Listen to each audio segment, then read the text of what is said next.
Hi ಎಲ್ರಿಗೂ ನಮಸ್ಕಾರ. ಎಲ್ಲರೂ ಹೇಗಿದ್ದೀರಾ? ಎಲ್ಲರೂ ಚೆನ್ನಾಗಿದ್ದೀರಾ ಅಂತ ಭಾವಿಸ್ತೀನಿ. ನಾನು ಕೂಡ ತುಂಬ ಚೆನ್ನಾಗಿದ್ದೀನಿ. ತುಂಬ ದಿನ ಆದಮೇಲೆ ವೀಡಿಯೋನ ಅಪ್ಲೋಡ್ ಮಾಡ್ತಾಯಿದ್ದೀನಿ. ಅಂದರೆ ಪಾಪು ನಾಮಕರಣ ಇತ್ತು, ನನ್ನ ಮಗನಿಗೆ ಎಕ್ಸಾಮ್ ಇತ್ತು, ಸೊ ಬ್ಯುಸಿ ಆಗಿಬಿಟ್ಟಿದ್ದೆ. ಹಂಗಾಗಿ ಮಾಡೋಕ್ಕಾಗಿರಲಿಲ್ಲ. ಅಂದರೆ ವೀಡಿಯೋಗಳಿದ್ವು, ಬಟ್ ಎಡಿಟ್ ಮಾಡೋಕ್ಕೆ ಟೈಮ್ ಸಿಕ್ಕಿರಲಿಲ್ಲ ನನಗೆ. ಫೈನಲಿ ನನ್ನ ಮಗಳದ್ದು ಬರ್ತ್ಡೇ ದಿನದ ವೀಡಿಯೋನ ಅಪ್ಲೋಡ್ ಮಾಡ್ತಾಯಿದ್ದೀನಿ. ಮಾರ್ಚ್ 9th ಬರ್ತ್ಡೇ ಇದ್ದಿತ್ತು. ಬೆಳಗ್ಗೆ ಬೇಗನೆ ಎದ್ದು ಬಾಗಿಲೆಲ್ಲ ತೊಳೆದು ರಂಗೋಲಿ ಹಾಕಿ ಅದಾದಮೇಲೆ ಮನೆಯೆಲ್ಲ ಕ್ಲೀನ್ ಮಾಡ್ಕೊಳ್ಳೋಗಿತ್ತು.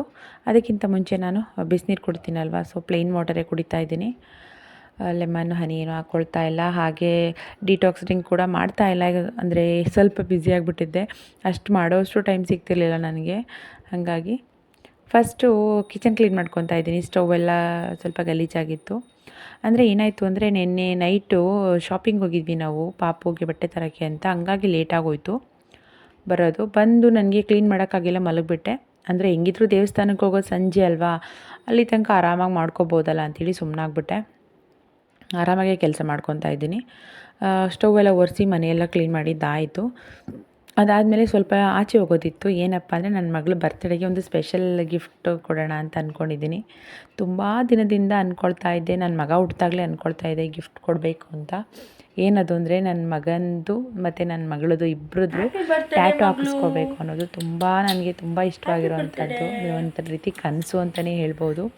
ತುಂಬ ಇಷ್ಟ, ಬಟ್ ನನ್ನ ಹಸ್ಬೆಂಡ್ಗೆ ಇದೆಲ್ಲ ಇಷ್ಟ ಆಗೋಲ್ಲ. ಆದರೂ ಈ ಸಲ ಹೆಂಗೋ ಫೋರ್ಸ್ ಮಾಡಿ ಒಪ್ಪಿಸಿದ್ದೀನಿ. ಸರಿ ಓಕೆ ಅಂತ ಹೇಳಿದ್ದಾರೆ. ಅದಕ್ಕೋಸ್ಕರ ಬೇಗ ತಿಂಡಿ ರೆಡಿ ಮಾಡಿಕೊಂಡೆ. ಪುಳಿಯೋಗರೆ ಮಾಡಿಬಿಟ್ಟೆ. ರೈಸ್ ಮಾಡಿ ಇಟ್ಬಿಟ್ಟು ಪುಳಿಯೋಗರೆ ಮಾಡಿ ನನ್ನ ಮಗಳಿಗೂ ಕೂಡ ಅದೇ ರೈಸ್ಗೆ ಸ್ವಲ್ಪ ತುಪ್ಪ ಹಾಕಿ ತಿನ್ನಿಸ್ಬಿಟ್ಟು ಇವಾಗ ಟ್ಯಾಟು ಹಾಕಿಸ್ಕೊಳ್ಳೋಕ್ಕೆ ಅಂತ ಹೋಗಬೇಕು. ನನ್ನ ಹಸ್ಬೆಂಡ್ ಬಂದಮೇಲೆ ಕರ್ಕೊಂಡು ಹೋಗ್ತಾರೆ. ಈಗ ಟ್ಯಾಟು ಹಾಕ್ಸೋಕ್ಕೆ ಅಂತ ಬಂದಿದ್ದೀವಿ. ಬಟ್ ಅಲ್ಲಿ ನನ್ನ ಮಗಂದು ತಂಬ್ ಇಂಪ್ರೆಷನ್ ಬೇಕಾಗಿತ್ತು. ಅವನು ಸ್ಕೂಲ್ ಇವಾಗ ತಾನೇ ಬಿಟ್ಟಿದೆ, ಹಾಗಾಗಿ ಸ್ಕೂಲ್ಗೆ ಕರ್ಕೊಂಬರೋಕ್ಕೆ ಅಂತ ಹೋಗಬೇಕು. ಇಲ್ಲಿ ನನ್ನ ಹಸ್ಬೆಂಡ್ಗೇನೋ ಕೆಲಸ ಅಂತ ಅಂದ್ಬಿಟ್ಟು ಆ ಕಡೆಗೆ ಹೋದರು. ನಾನು ನನ್ನ ಮಗಳಲ್ಲಿ ವೆಯ್ಟ್ ಮಾಡ್ತಾ ಇದ್ದೀವಿ Apollo hospital signal.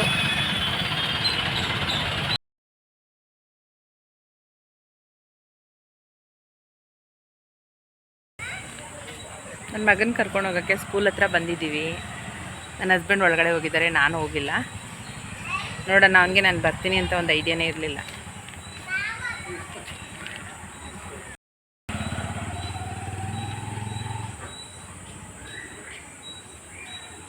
Hi hi ಮಾಡು. ಈ ಟ್ಯಾಟು ಹಾಕಿಸ್ಕೋಬೇಕು ಅನ್ನೋ ಆಸೆ ನನಗೆ ಇವತ್ತಿಂದಲ್ಲ, ನನ್ನ ಮಗ ಹುಟ್ಟಿದಾಗ ಗೊತ್ತಾ, ಆವಾಗಿನಿಂದನೇ ನನಗೆ ತುಂಬ ಆಸೆ ಟ್ಯಾಟು ಹಾಕಿಸ್ಕೋಬೇಕು ಅನ್ನೋದು. ಫಸ್ಟಿಗೆ ಹಸ್ಬೆಂಡ್ ಹೆಸ್ರನ್ನ ಹಾಕಿಸ್ಕೋಬೇಕು ಅಂತ ಇತ್ತು. ಆಮೇಲೆ ಅವ್ರಿಗೆ ಇದೆಲ್ಲ ಇಷ್ಟನೇ ಆಗೋಲ್ಲ, ಅವ್ರು ಬೈದೇ ಬಿಡ್ತಾರೆ. ಮನಸ್ಸಲ್ಲಿದ್ದರೆ ಸಾಕಲ್ವ ಪ್ರೀತಿ, ಅದನ್ನೆಲ್ಲ ಕೈ ಮೇಲೆ ಎಲ್ಲ ಹಾಕಿಸ್ಕೊಬೇಕಾ ಅಂತ. ಅವರಂತೂ ಇಷ್ಟಪಡಲ್ಲ. ನನಗೆ ತುಂಬಾ ಇಷ್ಟ ಈ ಥರದ್ದೆಲ್ಲ. ಆಮೇಲೆ ನನ್ನ ಮಗನ ಹೆಸ್ರು ಹಾಕಿಸ್ಕೊಳ್ಳೋಣ ಅಂದ್ಕೊಂಡೆ. ಏನೋ ಗೊತ್ತಿಲ್ಲ, ಒಂದು 2-3 ಸಲ ಟ್ರೈ ಮಾಡಿದೆ, ಆಗೇ ಇರಲಿಲ್ಲ. ಒಂದು 5 years ಬರ್ತ್ಡೇ ಮಾಡಿದ್ವಲ್ಲ, 5th yearದು, ಆವಾಗ ಹಾಕಿಸ್ಕೋಬೇಕು ಸರ್ಪ್ರೈಸ್ ಆಗಿ ಅಂತ ಅಂದ್ಕೊಂಡೆ. ಆಗಲೂ ಕೂಡ ಆಗಲಿಲ್ಲ. ಸೊ ಇವಾಗ ನನ್ನ ಮಗಳದು ಫಸ್ಟ್ ಇಯರ್ ಬರ್ತ್ಡೇ ಅಲ್ವಾ, ಫಸ್ಟ್ ಇಯರ್ ಬರ್ತ್ಡೇಗೆ ನನ್ನ ಕಡೆಯಿಂದ ಒಂದು ಗಿಫ್ಟ್ ಥರ ಆಗುತ್ತೆ ಅಂತ ಹೇಳ್ಬಿಟ್ಟು ನಾನು ಟ್ಯಾಟು ಹಾಕಿಸ್ಕೊಳ್ಳೋಣ ಅಂತ ಹೇಳಿ ಡಿಸೈಡ್ ಮಾಡಿದೆ. ಫಸ್ಟಿಗೆ ಯಾವ ಥರ ಅಂತಂದರೆ, ನನ್ನ ಮಗಳದ್ದು ಒಬ್ಬಳದೇ ಹಾಕ್ಸೋದು ಬೇಡ, ನನ್ನ ಮಕ್ಕಳಿಬ್ಬರದ್ದು ಹಾಕಿಸ್ಕೊಬೇಕಂತ ಹೇಳಿ ಟ್ಯಾಟೂದೆಲ್ಲ ಎಂಕ್ವೈರಿ ಮಾಡಿದ್ಮೇಲೆ ಅವರು ನಿಮ್ಮದೇ ಯಾವುದಾದ್ರೂ ಓನ್ ಡಿಸೈನ್ ಇದ್ದರೆ ಹೇಳಿ, ಬೇಕಾದರೆ ಮಾಡಿಕೊಡ್ತೀವಿ ಅಂದರು. ನಾನು ಅವ್ರನ್ನ ಸಜೆಷನ್ ಎಲ್ಲ ಕೇಳಿದಾಗ ಅವ್ರು ಕೊಟ್ಟಿದ್ದು ಯಾಕೋ ನಂಗೆ ಅಷ್ಟೊಂದು ಇಷ್ಟ ಆಗಲಿಲ್ಲ. ಅದಕ್ಕೆ ನಾನೇ ಹೇಳಿದೆ, ನನಗೆ 3 ಜನದ್ದು ಬೇಕು. ನನ್ನ ಹಸ್ಬೆಂಡು, ನನ್ನ ಮಗ ಮತ್ತು ಮಗಳು 3 ಜನದ್ದು ಬರಬೇಕು ಒಂದೇ ಟ್ಯಾಟೂನಲ್ಲಿ. ಆ ಥರ ಕೇಳಿದಾಗ, ಮೇಡಮ್ ನಿಮ್ಮದು ಯಾವುದಾದ್ರೂ ಇದ್ದರೆ ಹೇಳಿ, ಬೇಕಾದ್ರೆ ಅದಕ್ಕೆ ನಾನು ಬೇಕಾದ್ರೆ ಕಸ್ಟಮೈಸ್ ಮಾಡಿಕೊಡ್ತೀನಿ ಡಿಸೈನ್ ಅಂತ ಹೇಳಿದ್ರು. ಆವಾಗ ನಾನು ಯಾವ ಥರ ಥಿಂಕ್ ಮಾಡಿದೆ ಅಂದರೆ, ಗೊತ್ತಿಲ್ಲ ಇದನ್ನು ಬೇರೆಯವ್ರು ಹಾಕ್ಸ್ಕೊಂಡಿದ್ದಾರೋ ಇಲ್ವೋ ಅಂತ ನನಗೆ ಗೊತ್ತಿಲ್ಲ. ನನ್ನ ಮಗಂದು ಮತ್ತು ನನ್ನ ಮಗಳದ್ದು ಇಬ್ಬರದ್ದು ತಂಬಿರುತ್ತಲ್ಲ, ತಂಬ್ ಇಂಪ್ರೆಷನ್ ತೊಗೊಂಡು ಅದನ್ನು ಹಾರ್ಟ್ ಬರುತ್ತಲ್ಲ, ಹಾರ್ಟ್ ಶೇಪಲ್ಲಿ ಮಾಡಿ, ಅದರಿಂದ ಹಾರ್ಟ್ ಬೀಟ್ಸ್ ಬರುತ್ತಲ್ಲ, ಲೈನ್ಸ್ ಬರುತ್ತಲ್ಲ, ಆ ಲೈನ್ಸ್ ಬಂದು ನನ್ನ ಹಸ್ಬೆಂಡ್ದು ಇನ್ಷಿಯಲ್ ಬರೋ ಥರ, ಆ ಥರ ಮಾಡಿಸ್ಕೊಬೇಕಂತೇಳಿ ಅವ್ರನ್ನ ಕೇಳಿದೆ. ಅವರು ಆಯಿತು ಮಾಡಿಕೊಡ್ತೀವಿ ಅಂತ ಹೇಳಿದ್ರು. ನಂದೇನಪ್ಪ ಅಂತಂದರೆ, ಏನಕ್ಕೆ ಈ ಥರ ಟ್ಯಾಟು ಹಾಕ್ಸ್ಕೊತಿದ್ದೀನಿ ಅಂದರೆ ಈ ನಾವು ಸತ್ತಾಗ ಏನೂ ತೊಗೊಂಡೋಗಲ್ಲ, ನಾವು ಹಾಗೆ ಮಣ್ಣು ಮಾಡಿಬಿಡ್ತಾರೆ. ಬಟ್ ನಮ್ಗೆ ಯಾರು ತುಂಬ ಇಷ್ಟ ಇರ್ತಾರೋ, ತುಂಬ ಪ್ರೀತಿ ಮಾಡ್ತೀವೋ, ಅವ್ರ ಹೆಸ್ರನ್ನಾದರೂ ಹಾಕಿಸ್ಕೊಂಡ್ರೆ ನಮ್ಮ ಜೊತೆ ಅದಾರು ಬರುತ್ತಲ್ವ ಅದೊಂದು. ನನಗಂತೂ ನನ್ನ ಗಂಡ ನನ್ನ ಮಕ್ಕಳೇ ನನಗೆ ಪ್ರಪಂಚ. ಅವರಂದರೆ ನನಗೆ ಜೀವ. ಹಾಗಾಗಿ ಅವ್ರದ್ದೇ ಹಾಕ್ಸ್ಕೊಳ್ಳೋಣ ಅಂಥೇಳಿ ಬಂದೆ. ನನ್ನ ಮಗಂದು ಇಂಪ್ರೆಷನ್ ಏನೋ ತೊಗೊಂಡ್ಬಿಟ್ರು. ಬಟ್ ನನ್ನ ಮಗಳು ತೊಗೊಳಕ್ಕೆ ತುಂಬ ಕಷ್ಟ ಆಗ್ತಾಯಿತ್ತು. ಅಂದರೆ ಚಿಕ್ಕವಳಲ್ವಾ, ಕೈ ಎಳೆದ್ಬಿಡೋಳು. ಎಷ್ಟೇ ಟ್ರೈ ಮಾಡಿದ್ರು ಅವ್ಳದ್ದು ಇಂಪ್ರೆಷನ್ ತೊಗೊಳಕ್ಕೆ ಆಗ್ತಾಯಿರಲಿಲ್ಲ. ಅವಳು ಹಿಂಗೆ ಎಳೆದ್ಬಿಡ್ತಿದ್ಲು. ತುಂಬ ಟ್ರೈ ಮಾಡಿದ್ರು. ಕೊನೆಗೆ ನಾನು ನನ್ನ ಹಸ್ಬೆಂಡ್ಗೆ ಹೇಳಿದೆ, ನಾನು ಟ್ರೈ ಮಾಡ್ತೀನಿ ಅಂತ ಹೇಳಿದ್ದಕ್ಕೆ ಅವರು ಸರಿ ಮೇಡಮ್ ನೀವೇ ಟ್ರೈ ಮಾಡಿ ಅಂತ ಹೇಳಿದ್ರು. ಅವರು ಟ್ಯಾಟೂ ಆರ್ಟಿಸ್ಟು. ಸರಿ ಅಂತೇಳಿ ನಾನು ತೊಗೊಂಡೆ. ಅದು ಚೆನ್ನಾಗಿ ವಾಶ್ ಮಾಡಿ ಕರೆಕ್ಟಾಗಿ ಬರಬೇಕು, ಆ ಲೈನ್ಸ್ ಎಲ್ಲ, ಅದು ಇಂಪ್ರೆಷನ್ ಏನಿದೆ ಅದು ನೀಟಾಗಿ ಬರಬೇಕು ಅಂತ ಹೇಳಿದ್ರು. ಸರಿ ಅಂತೇಳಿ ಎಲ್ಲ ತೊಗೊಂಡೆ. ನಾನೇನೇ ತೆಗೆದೆ, ಬಂತು, ಕರೆಕ್ಟಾಗಿ ಬಂತು, ಪರ್ಫೆಕ್ಟಾಗಿ ಬಂತು. ಆಮೇಲೆ ಅವರು ಹಾರ್ಟ್ ಶೇಪ್ದು ಡಿಸೈನ್ ಸೆಲೆಕ್ಟ್ ಮಾಡಿ ಅಂತ ಹೇಳಿದ್ರು. ಅದು ಕೂಡ ನಾನು ಸೆಲೆಕ್ಟ್ ಮಾಡಿದೆ, ನನ್ನ ಕೈಗೆ ಯಾವ ಥರ ಮ್ಯಾಚ್ ಆಗುತ್ತೆ ಅಂತ.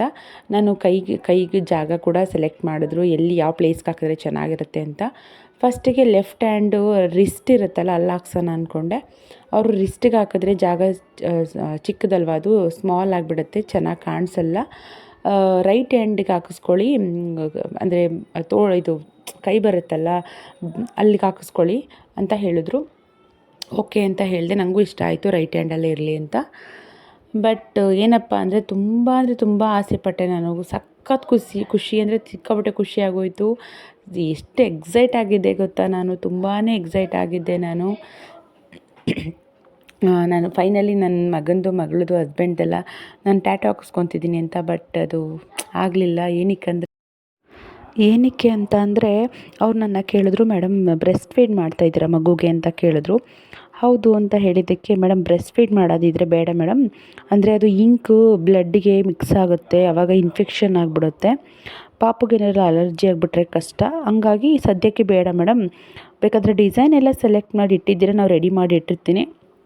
ಬ್ರೆಸ್ಟ್ ಫೀಡ್ ನಿಲ್ಸಿದ ಮೇಲೆ ಬನ್ನಿ, ಅಟ್ಲೀಸ್ಟ್ ಒಂದು 2 ಡೇಸ್ ಆದರೂ ಅದು ಬ್ರೆಸ್ಟ್ ಫೀಡ್ ಮಾಡದೇ ಇರೋ ಥರ ನೋಡ್ಕೋಬೇಕು.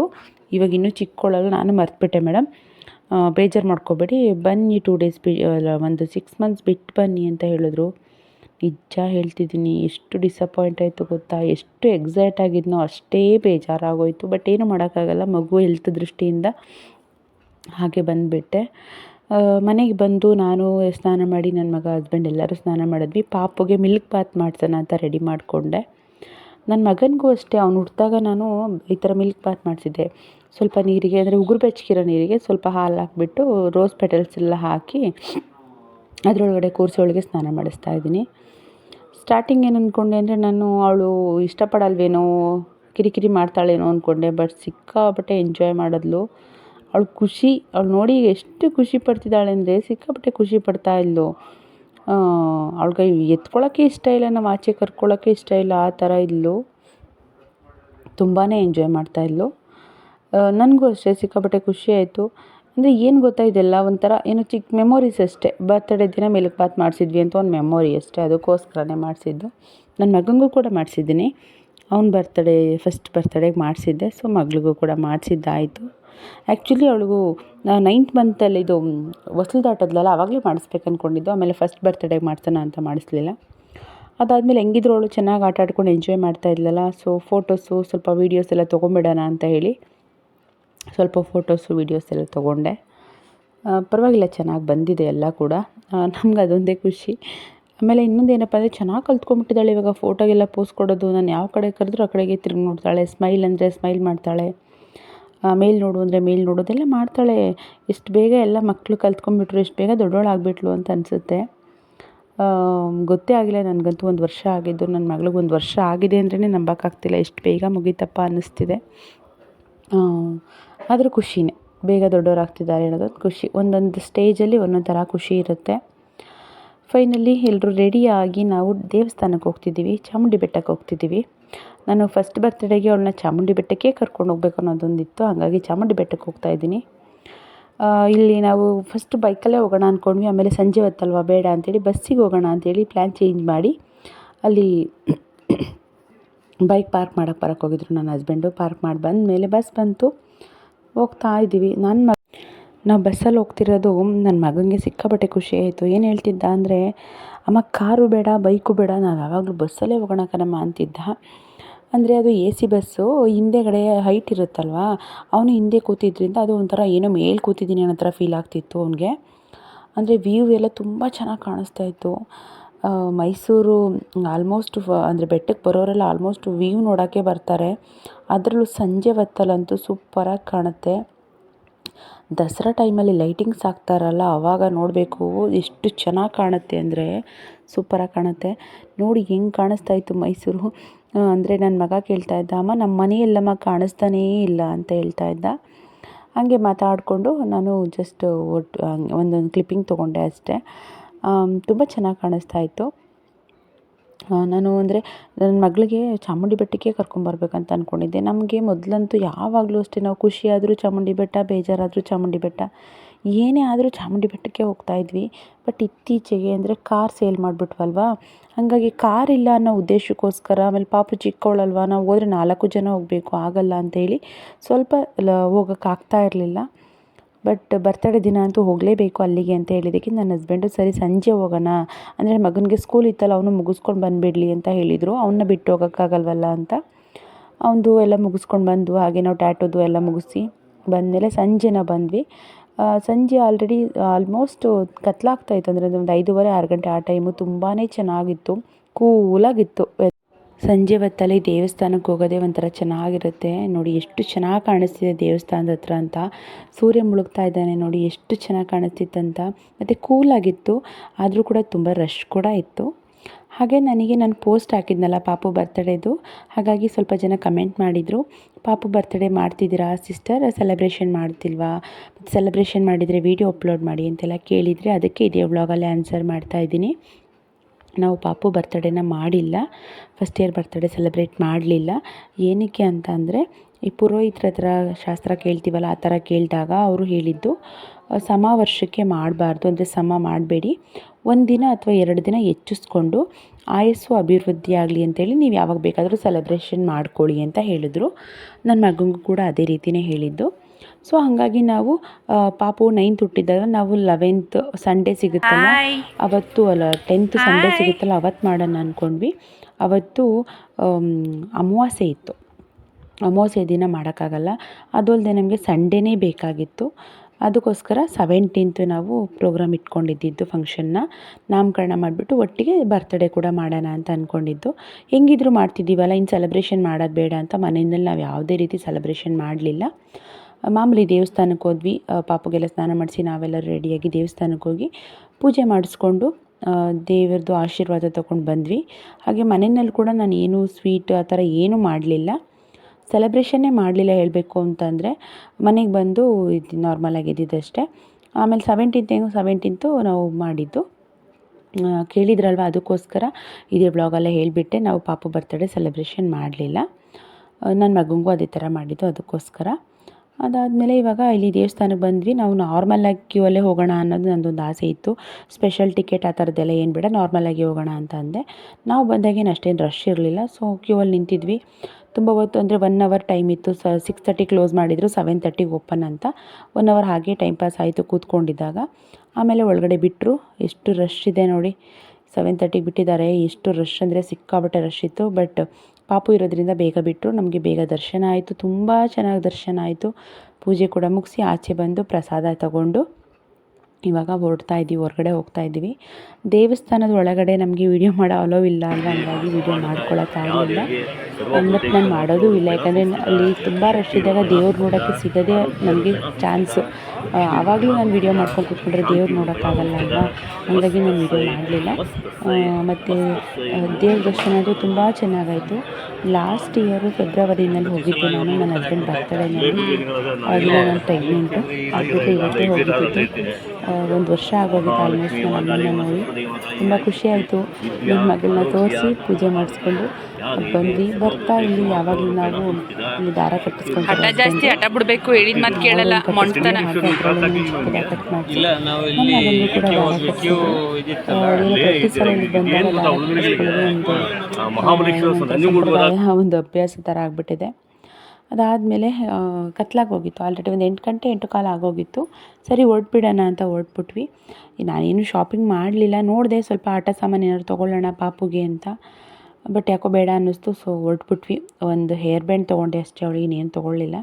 ಯಾವಾಗಾದ್ರೂ ತೋರಿಸ್ತೀನಿ ಮುಂದೆ. ಬಸ್ ಕೂಡ ರೆಡಿ ಇತ್ತು. ಸೊ ಬಂದ್ಬಿಟ್ವಿ. ವ್ಯೂ ನೋಡಿ ಯಾವ ಥರ ಕಾಣಿಸ್ತಿದೆ ಅಂತ. ನಾನು ಲೆಫ್ಟ್ ಸೈಡ್ ಕೂತಿದ್ದೆ, ರೈಟ್ ಸೈಡಲ್ಲಿ ಕಾಣಿಸ್ತಾಯಿತ್ತು ವ್ಯೂ. ಸೊ ಝೂಮ್ ಹಾಕಿ ವಿಡಿಯೋ ಮಾಡಿರೋದಿದು. ಆಮೇಲೆ ಲೆಫ್ಟ್ ಸೈಡಲ್ಲಿ ಕೂಡ ಕಾಣಿಸ್ತು ನೋಡಿ.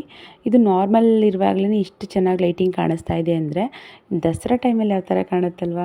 ಸೊ ಫೈನಲಿ ಬಂದ್ವಿ, ಮನೆಗೆ ಬಂದುಬಿಟ್ವಿ. ಬಿಸಿಲು ಮಾರಮ್ಮ ಜಾತ್ರೆ ಇತ್ತು, ಹಂಗಾಗಿ ನಮ್ಮ ಏರಿಯಾದಲ್ಲಿ ಕೂಡ ಲೈಟಿಂಗ್ಸ್ ಹಾಕಿದ್ರು. ಮನೆಗೆ ಬಂದು ಇನ್ನೇನು ಸೆಲೆಬ್ರೇಷನ್ ಏನು ಮಾಡೋ ಹಾಗಿರಲಿಲ್ಲ. ಮಧ್ಯಾಹ್ನ ನುಗ್ಗೆಕಾಯಿ ಸಾಂಬಾರು ಮಾಡಿ ರೈಸ್ ಮಾಡಿದ್ನಲ್ವ, ಸೊ ಸಾಂಬಾರಿತ್ತು. ಅದಕ್ಕೆ ರೈಸ್ ಮಾಡ್ಕೊಂಬಿಡೋಣ ಅಂಥೇಳಿ ರೈಸ್ಗೆ ಇಟ್ಟಿದ್ದೀನಿ. ಹಾಗೆ ನನ್ನ ಹಸ್ಬೆಂಡು ಚಿಕನ್ ಏನಾದ್ರು ತೊಗೊಳ್ತೀನಿ, ಕಬಾಬ್ ಮಾಡಿಬಿಡು ಅಂದರು. ಓಕೆ ಅಂತೇಳಿ ಚಿಕನ್ ತೊಗೊಂಡು ಬಂದು ಕಲಸಿಟ್ಟಿದ್ದೀನಿ ಕಬಾಬ್ಗೆ. ಇವಾಗ ಕಬಾಬ್ ಹಾಕ್ಕೊಬೇಕು. ಅದಾದಮೇಲೆ ಇನ್ನೇನಿಲ್ಲ, ಊಟ ಮಾಡಿ ಮಲಗೋದಷ್ಟೇ. ಇನ್ನೇನು ಸೆಲೆಬ್ರೇಷನ್ ಏನು ಮಾಡಲಿಲ್ಲ. ಆ್ಯಂಡ್ ಈ ವ್ಲಾಗ್ ಕೂಡ ಇಲ್ಲಿಗೆ ಎಂಡ್ ಮಾಡ್ತಾಯಿದ್ದೀನಿ ನಾನು. ನನ್ನ ಚಾನಲ್ನ ಇನ್ನೂ ಯಾರಾದರೂ ಸಬ್ಸ್ಕ್ರೈಬ್ ಮಾಡ್ಕೊಳ್ದೆ ನೋಡ್ತಾ ಇದ್ದರೆ ಪ್ಲೀಸ್ ಸಬ್ಸ್ಕ್ರೈಬ್ ಮಾಡ್ಕೊಂಡು ನೋಡಿ. ಪ್ಲೀಸ್ ನನಗೆ ಸಪೋರ್ಟ್ ಮಾಡಿ ಅಂತ ಕೇಳ್ಕೊತ ನಾನು ನಿಮಗೆಲ್ಲ ನೆಕ್ಸ್ಟ್ ವ್ಲಾಗಲ್ಲಿ ಸಿಗ್ತೀನಿ. ಅಲ್ಲಿ ತನಕ ಎಲ್ರಿಗೂ bye bye and take care and good night and thanks for watching my videos. Thank you.